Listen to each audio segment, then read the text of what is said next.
In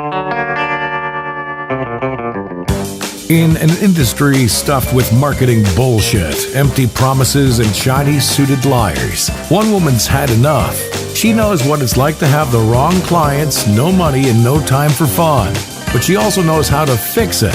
And on the Business for Superheroes show, she promises to tell the down and dirty truth about business, sales, and running away with the circus.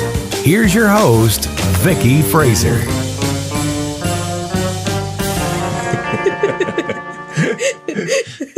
Hello and welcome to the Business for Superheroes show. I'm Vicky Fraser and this is my singing husband Joe. Hello. We're laughing uncontrollably because I pressed record while Joe was still going mama mama. I'm not really sure why I did that. I don't know either really. So how are you? I'm all right. Thank you. I'm good. Good. You all right? Yeah. I am very all right because it is the Monday after last Thursday and Friday. How did it go? It was ace. Yeah. Well, you know what? Let's rather than me say it was ace, which it was, I really enjoyed it. Let's see what two of my peeps said, because Dom in my Inner Circles group. Mm-hmm. Oh my god. What? Whenever I say somebody's name, you always go, "Hi, Dom." Oh, sorry. Hi, Dom. Oh man. Jesus. Sorry, Dom. That's like you got one job. So, yeah, Dom in my Hi, Dom. in my it's too late now. Dom in my Inner Circle asked me how my event went. Hey. Because he couldn't make it and blah blah blah and all the rest of it, and anyway, I think he's got his uniqueness nailed. I still think he should come to the next one though. Well, yes. Because what did Sally say? I'm not going to do a Sally impression, but she said this in an email. It was fabulous. Truly. My brain was buzzing all the way home. It still is. Exclamation mark. I took a lot away from it. I think we all did. And we made some new friends too. Yeah. And they said a lot because you interviewed everybody, didn't you, for me? I did. And so, well, I missed a couple. I need to phone them up and get the feedback. Yeah, and they said that you can do that, by the way. So, okay, cool. So I need to properly listen to those because basically today I've been firefighting with all manner of things, including all the things you didn't do last week. Yeah, all the things I didn't do last week. So that's what I've been doing. But also I had an email from Mike, who is also in my Inner Circle. Hi, Mike. And he couldn't come this time, but he said he replied to that email as well, and he said. And I had reports back from 2 this morning. At least one was life-changing. No, at least one life was changed. Oh, God. Starting my emergency fund in preparation for the next one. And that's just like, I'm pretty cool. Yeah, I'm speechless. So, yeah, that's Event went well. The event did go well, and I had actually an awesome time. Yeah. I've never been quite that tired in my life, except for the time when we walked 26 miles, but that's a different kind of tired. But yeah, I mean, I spent like the last 2 weeks stressing my head off about this. Well, no, the last few weeks. Shouldn't have bothered. Well, yeah. Yes, I mean, yes, I shouldn't have stressed as much as I did, but I think that's just the way I work. Mm-hmm. And so, yeah, it was great, wasn't it? It was cool. And Joe, nice. By the way, Joe was there. I should probably point out, Joe was there for the whole 2 days with me, and he looked after all the techie gubbins and made sure I didn't set the projector on fire because, sports fans, I have actually done that before when I've been presenting. I have actually set a projector on fire. There was smoke coming out of it and everything. So Joe made sure that didn't happen, and he basically made sure that my head didn't spin around so fast that it came off. And you've just been awesome. Thank you. Yeah, you're welcome. You're welcome. It was weird, actually. I think it was one of the first times I've actually seen you be a grown-up. I don't know. Don't spit your tea. That's hilarious. And I was wearing my grown-up shoes. No, you were wearing grown-up shoes. On day one, at least. You looked like a grown-up. You were doing grown-up things. It was a bit weird. Thanks. So yeah, come to my events, people. I look like a grown-up. Yeah. Vicky does grown up. Vicky does grown up. So yeah. So I learned loads of stuff as well. I've learned to stress less because I don't need to. I've learned that I am enough. Yes. Which people will tell you all the time, but you never quite realise, you never quite believe it until you're actually there. I have learned that... Your scheduling is terrible. I've learned well, no, to be fair, it's the first time I'd ever done this and I didn't really know, so I have learned that everything takes longer than I think it will. Mm-hmm. And that's a good thing because it means everybody got really into it. Yeah, people were like talking and advising and it was, really... And what a great group, weren't they? They were good people. How well did they all get on? And I was just so chuffed because those kinds of things, you said it wasn't accidental and it's a testament to, whatever it is that I do, but you never really know until you get people actually in a room how they're going to get on and, if people are going to hate each other and it was ace. That was cool. I feel really privileged to have spent 2 days with just some really cool people. So, yeah, thanks, guys. I'm sure some of them are listening at least. So, hello, people. Hello. But I will absolutely be doing this again. Yeah. Totally. It's going to be better next time. It'll be better the time after that and the time after that because I firmly believe that every time... That just encourages people not to sign up to the next one because they'll wait for the one in 3 or 4 goes time. Well, no, but everybody knows that everything gets better the more that you do it. Yeah. So, and it's kind of like you don't design the first one to be the not best one. It's just that you do it and then you learn from it. And I've already got a whole bunch of actions I'm going to do slightly differently next time from organisational kind of behind the scenes point of view because I can make my life a lot easier that way. Right the way up to what I'm going to include, what I'm going to take out, how I'm going to do things slightly differently based on largely on a lot of your feedback actually because you sat there and did a lot of the stuff, didn't you? Mm-hmm. So I'm really excited about version 2.0. Cool. Which is going to be in spring next year.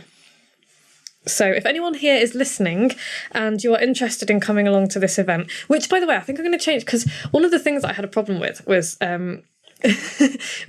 was I kind of decided I was going to do this event and I was like, right, I better get some stuff out there. Bah! And so I called it Who Do You Think You Are, which is a terrible name.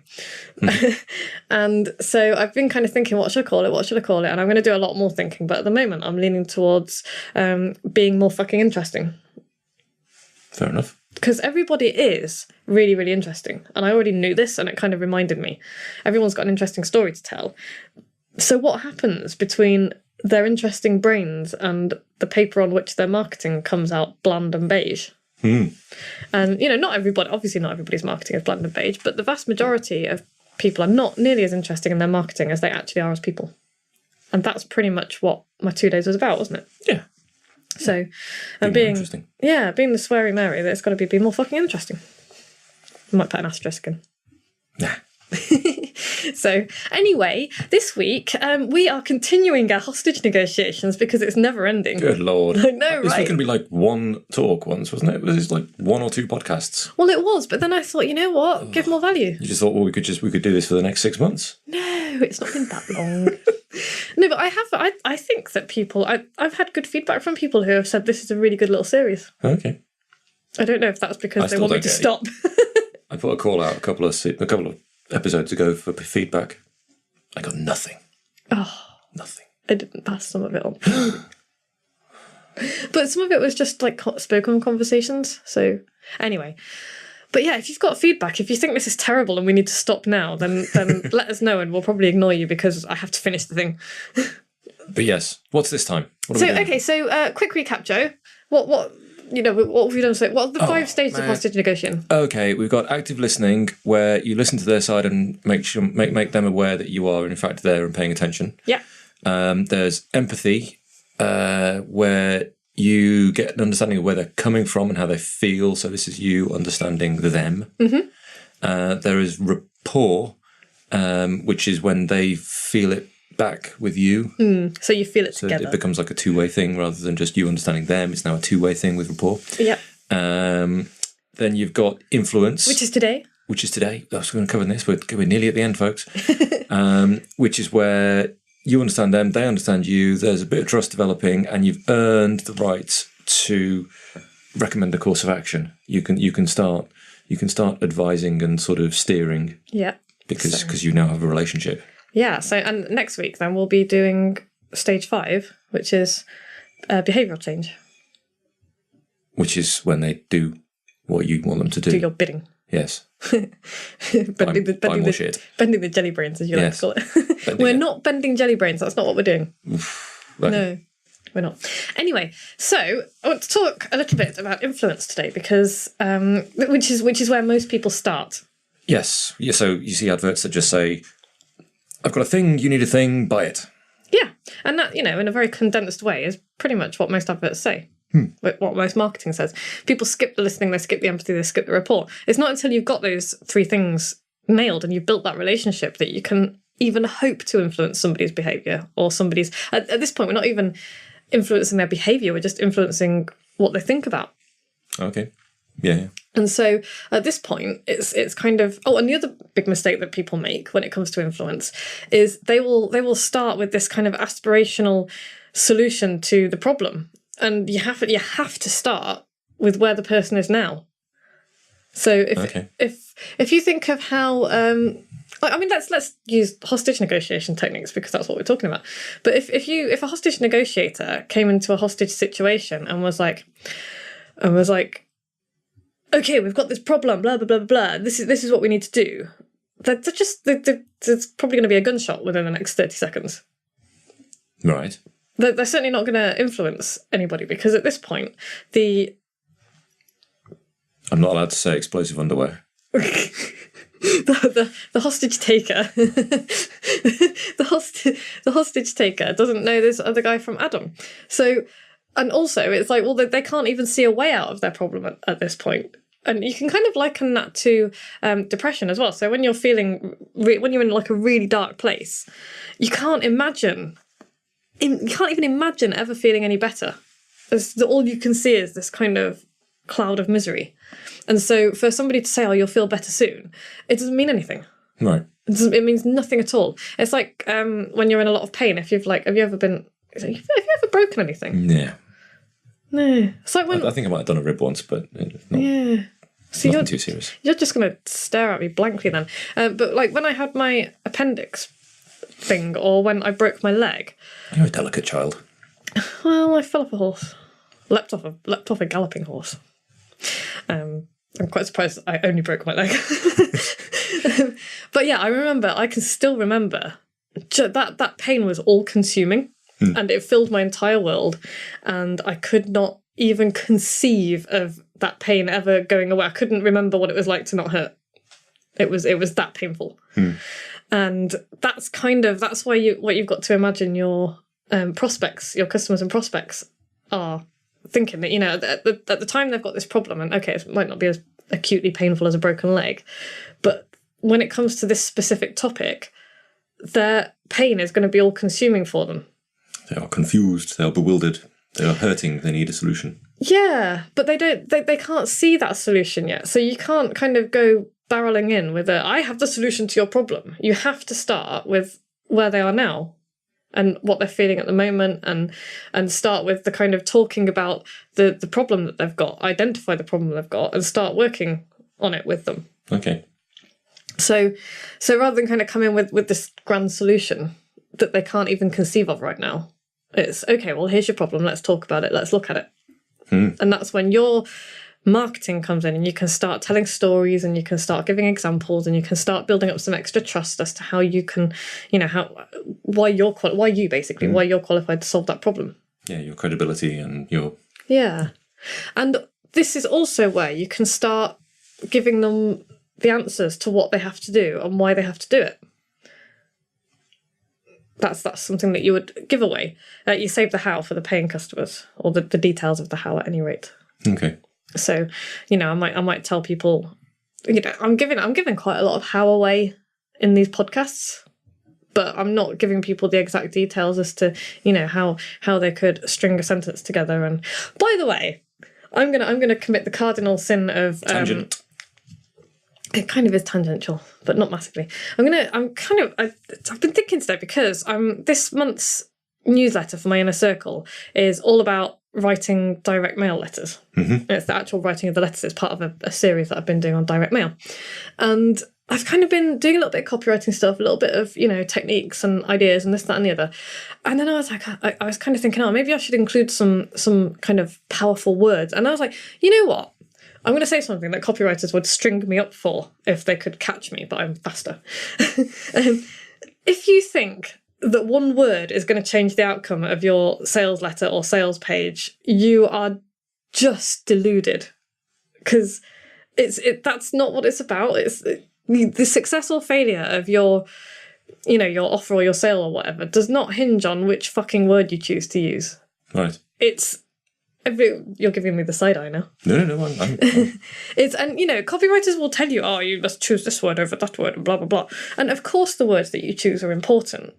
But, tweaking one word here and one word there, it's just not worth it, because the sale is going to be made because you've built this relationship, because you've built this rapport, because somebody trusts you, and because you have shown them that you can work on this problem with them together. It's all about the bigger picture. It's not just sending one sales letter and going, there, I have done it, and it is going to make me sales. Which is what most people do. And then they go, oh, it didn't work. Damn it. Why didn't it work? Damn copywriters. And, sometimes you've got a crap copywriter, but more often than not, it's because you've sent one thing once. Yeah. And then gone, damn it, why didn't it work? Which is ludicrous. So that was that was a tangent that came back round to the point. Don't just tell them, develop relationships and first. Empathy and listening and rapport and influence. Okay, cool. Yeah. So and my other tip for making more sales is give loads of value. Don't think that you're going to give away too much stuff for free. I mean, you could give away too much stuff for free, and I have done that in the past. But there's a way to do it. It's kind of like give away a load of your good stuff. Because if you want people to pay you for something, they need to see that you've got this amazing stuff. They need to believe that you have the things. Yeah, and don't just make your kind of free ebooks and things a half-assed attempt, because I've got a bunch of little freebies. I've got like a headline generator, and I've got some other bits and pieces that people can download for free from my website when they've signed up for my email list and all the rest of it. But that's stuff I put a lot of work into, and there's a lot of detail in there, and it's really valuable stuff that I know people still refer to now because they've told me, a couple of my Inner Circle members told me they do. So, and they got that for free. And then they went on to join my Inner Circle. So, this shit works, people. Don't deliberately do a half-assed, piece of content because you're giving it away for free. Give people your good stuff. Yeah, don't get them on the hook and then say, and if you give me some money, I'll give you the rest. Yeah. That's cheap. That is, I think that's cheap as well. And, it works. There's no doubt that it works. But I think that the clients that you get from that will be less loyal. Much more transactional. Much more transactional, yeah. I'll give you this and you give me that. Yeah. And it shouldn't be that obvious, because that is what happens, because that's always what happens. I do something for you.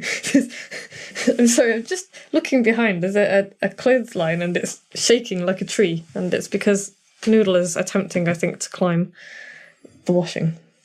Anyway, it's kind of completely derailed my thread now. Meanwhile, back at the ranch. So yeah, give your good stuff away. Not all of it. And maybe not the detail of how to get it done. Yeah, maybe not the minute detail. But you can certainly say this is what you need to do. Things need doing, and here's a list of things that need doing, and you can give advice and training and all the rest of it. Absolutely. And at some point, people will just go, Jesus, this is a lot of stuff. I need help. Yeah, and they'll either decide, I want you to teach me, which is good because they will pay you for that, or they will decide, I want you to do it for me, which is good because you can charge them even more, and they'll be happy to pay it because they suddenly have an understanding. There's kind of this idea that websites, you just go to your designer and you just get a website. You just pay them and they give you a website. And it's not really about that, is it? There's much more stuff going on in the background, and there's, you need to know why you have a website, and it's not just a pretty shop window and all that sort of stuff. So it's not... Yeah, you can talk about design, you can talk about technologies, and you can talk about, the copy and the images and all the rest of it, but putting it all together is not easy. No. And the more you educate people as to how much work goes into it, the more likely they are to pay you what you're worth. And there's a case in point, actually. I was just putting together an action plan for a client of mine. I've been asked to ghostwrite a book, which I've done several of in the past. And I was kind of like, how much am I going to charge, blah, blah, blah, and what am I going to do? And I kind of listed out everything that I was going to do. And I was like, cheapers. And because I don't just write the book. That's not just what I do. I will liaise with the printer, I will liaise with the designer, I will deal with the whole fucking lot so that my client doesn't have to go anywhere near it, apart from to, read it and check it and all the rest of it. I will deal with the editing, the rewrites, the proofing. I will deal with formatting it for print and liaising with the printer and getting it in his hand without him having to do anything. I will format it for Kindle, get it up on Amazon in both formats. So this is not ghostwriting, this is an entire like done for you manager. book management package. And one of my book course clients gave me a testimonial the other day, Mo. Yeah. Hi, Mo. Hi, Mo. And he was just like, one of the things he said was, you are charging way too little for this book course because you just give away so much, you just give so much stuff. And it's so much more than just a how to write a book course. And that's kind of with my ghostwriting service. It's so much more than just writing a book. Just putting the words on paper. Yeah. So, plus I've worked with this client before, so he knows, it's anyway. But the upshot of it was that, you doing this exercise is good for you as well, because you realise how much you are putting into what you're doing, and that it's not just as simple as it seems on the surface. And the act of educating other people is educating yourself as well. Absolutely, it is. It is, yeah. It is a good thing. So yeah, that's basically it's all about building trust, and you do that by giving away your good stuff and giving people a reason to choose you and listen to you. And only then, when you've shown that you understand and have the skills to solve their problems, and you've built this relationship, and you've started to influence, because that's what this is. Once you've kind of gone through this problem with them, you're influencing their way of thinking to be like, this is the person. This is the person that I need to be with, because they will, that's it. That they will see me right. Indeed. And only when you've done that are you ready to ask them to do your bidding, which is what we're going to do next week. Sounds good. Yeah, I hope so. That was a quick one. What happened there? Oh, I don't know really. There was not much waffling in that one. Oh, there's a fair amount of waffling, I think. So, but yeah, so next week we will be talking about the next stage in hostage negotiation and persuasion. It's the last stage. You will be either happy or disappointed to know. Praise the Lord. Which means I'm going to have to come up with something else to talk about. I'm sure we'll be fine. Yeah. So yeah, behavioural change. They act, they do your bidding, and maybe they will come out with their hands up. No more explosive underwear. No more explosions. No more explosions. Yeah, so what the call to action? Join my inner circle. Yeah, do that. Because it, frankly, is pretty damn cool. Yep. And I'm really proud of the group that I've got, and I'm really proud of the things they're doing. But there's loads of things that people could do. The call to action, we could. People could ask you for a critique. They could. They could borrow your brain. Yeah, I like doing that. Borrow my brain, people. It's really good fun. It's businessforsuperheroes.com/borrow my brain. They could join you in a circle. That would be cool. Which is businessforsuperheroes.com/inner-circle. They could, what else could they do? They could buy my book. Buy your book. Which is businessforsuperheroes.com. They could buy your book course, write their own book. They could write their own book, which you bloody should. And, my book course is awesome, and it's published in 90days.co.uk or .com. Shit. One of them. Yeah. There's got to be a link on published your website. Published in 90days.com. Okay. Yeah. What else have you got? A bunch of stuff. And a bunch of stuff in the pipeline as well that I'm really excited about. Introduction to email marketing? Yeah, that's my mini course, and I can't remember what the URL is, but it's buried somewhere. If anyone's interested, drop me a line and I will send you the link. And yeah, really, there's all sorts of things going on, and I'm most definitely running my 2-day workshop again, which may morph into a 3-day workshop depending on what I decide to do. But it's certainly going to be a 2-day workshop, and I'll be running it in either March or April next year. If you want to pre-book, give us a shout. Send us an email. If you are interested, if you think that you want to come on that workshop, I will happily extend to you an early bird booking discount, which you can get your grubby little mitts on by sending me an email with the subject line, "I want to be more fucking interesting." Cool. So thanks for listening, guys. Be good. If you can't be good, don't get caught. And we will see you soon. We'll see you next week when we'll probably America will have a new president, which is a vaguely horrifying prospect. Well, no, by the time this podcast goes out, America will have a new president-elect. Let's not even go there. Who's it going to be? Let's not even go there. It's going to be Trump, isn't it? No, let's not even go there. Oh. Okay, bye. Bye. Like what you've just heard? Tell your colleagues, tell your friends, send them to www.businessforsuperheroes.com/podcast.